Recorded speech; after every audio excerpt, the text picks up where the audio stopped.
I've never truly trusted anyone, not on a fundamental level. Human beings are a type of organism that I can't get a true handle on through mere surface interactions. And the very fact that I have never trusted anyone else means that inevitably no one else has ever trusted me. In the end, maybe the root of all my problems can be traced back to my heart.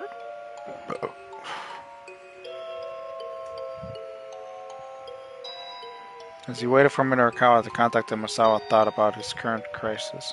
Assuming Tanaka goes beyond the kidnapping, then he must have accomplices. These criminals had mistakenly abducted Maria in their attempt to get at the antiviral drug that was in Natomi's blood. Maria and Natomi were fraternal twins, but they looked similar enough to be mistaken for identical twins. Still, Tanaka would never confuse the two. The mix-up must have been made by some criminal who didn't know Maria or Tama personally. Insisting that Natomi bring the ransom to the train station was obviously their solution. Set her up for a second abduction. Piecing together this much of the kidnapper's plan only raised a different question. Why did Tanaka show him those emails from Natomi? Wouldn't the criminals want to keep information like that hidden? The more Osawa thought about things, the less they made sense. Just who are my true allies? And who are my foes? Mr. Osawa, delivery has arrived for you. It was Kajiura at the steady door. Come in. Kajiura stepped into the room and handed Osawa a letter-sized envelope. Osawa checked the label. Claiming the official Ayakamiki fan club membership application enclosed. Requires a 1,000 yen initiation fee and yearly dues of 3,000 yen. 3,000 divided by 12. Oh, is it like 200 and something yen a month? Ugh. Membership grants several perks, including the opportunity to reserve concert tickets in advance of the general public. Sal is one of the members' only website content, which includes Ayakamiki's blog and exclusive videos. Right, he had requested the application the day he'd gotten back from overseas. Would you mind opening that? Kajiro asked apologetically. What for?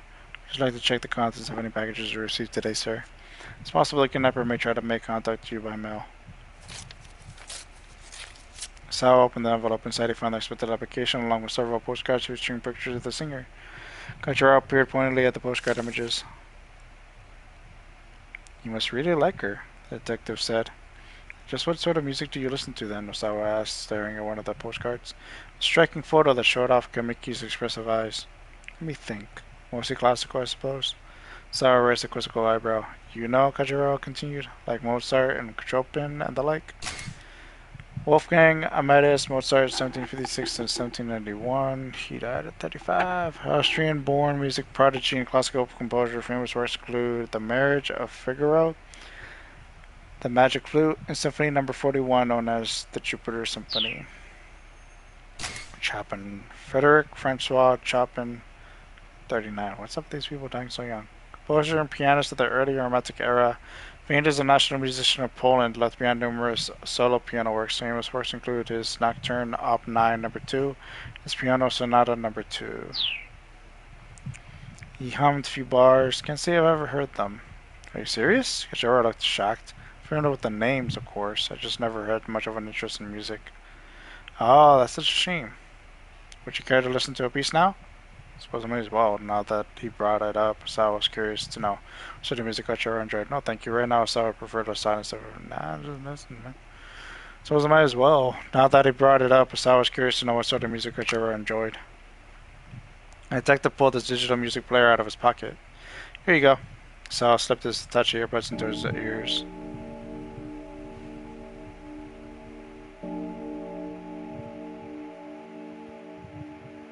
He heard a flow of quiet strings that was soon joined by bold, dramatic horns. As the piece continued, it grew more profound and complex, and Osawa could feel his spirit calming. He took a deep breath and expelled it through his nostrils. It felt as if the toxic gloom that had filled him was departing with the air. Before he knew it, nearly 10 minutes had passed. What do you think? It's quite nice. The theme of this piece is, Kajiro paused for a moment and thought, well, it's about how erudition can be boorishness? Accumulated knowledge, the term often connotes an advanced and or esoteric understanding. Displaying a moderate amount can impress others, but pompously flaunting it is bound to put them off. Thank you. If I hadn't met you, I'd never have discovered this piece. He spoke the words unthinkingly with unaccustomed frankness. Was this the power of music, then? I'm very happy to hear that, sir. Sal gazed at one of the postcards as he left himself be drawn back into the music. Aya was scooping up handfuls of mystical blue sand. The grain dripped down from her fingertips. I feel like I could be in this photo here, Osawa muttered. Like I've lived my life letting so many things slip through my fingers. Ajawara thought for a moment before responding. I think anyone who's worked hard to accomplish something and focus for a long time on that one thing is susceptible to those kinds of feelings. Accomplishing something means getting results. It's not where my problem is. Sawa removed the headphones and gave back the music player. You told me not to hide things from you, right? Kajara nodded silently. Then allow me to speak frankly. Leaning back heavily in his chair, Sawa took another deep, slow breath. I'm anxious. So anxious that it's almost crushing me. Given the circumstances, sir, that's completely understood. No, Osawa spoke up before Kajara could finish. It's not that. It's not that at all. He shook his head vigorously. If the worst should happen to my daughter, how am I going to feel, I wonder?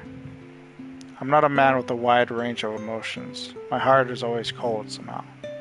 And the truth is, I've wanted it to be that way, which is why, if I do lose my daughter, my heart might remain unmoved. I may not even be able to feel a father's sorrow. That's what I'm anxious about. He felt his emotions twitch inside him in a way that was utterly confusing. For perhaps the first time in his life, he realized how fickle a thing the human heart could be. It's alright, sir. Ajara flashed him a carefree smile. What's alright? People who really have cold hearts don't worry about that sort of thing. Detective held out his music player again. Here, I'd like you to have this.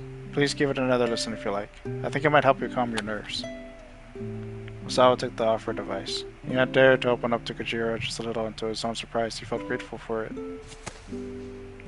And how about one of these as well? The detective produced the banana from his pocket. I'm fine, they just take the banana. Are you sure? Alright, I guess I'll take it. Osawa spoke irritably, then his expression softened a little. You know, you've been getting on my nerves all day. Really? And here I thought I've been doing what I could to soothe your spirits, Mr. Osawa. It's actually been a real long time since I've yelled at anyone quite so much. His words left his lips. Osawa found himself thinking back to one particular rainy day.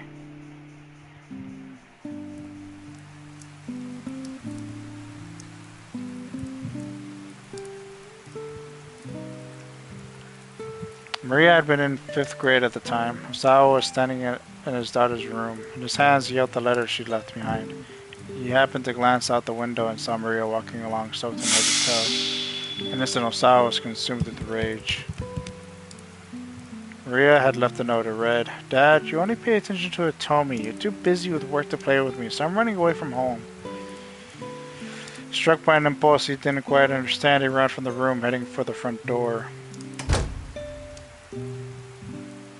Maria had just gone back inside. Osawa met her silently in the entryway. White strands of hair clung to the girl's forehead as she looked up at her father with a bitter glare. You don't care what happens to me, do you?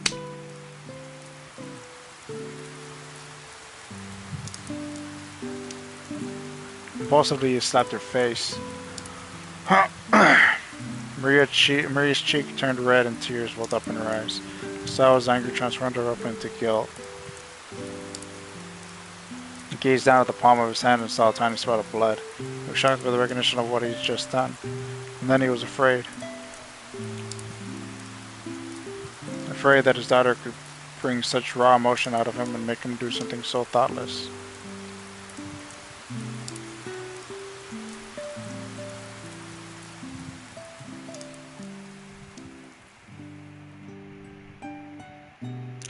Something wrong, Mr. Osawa.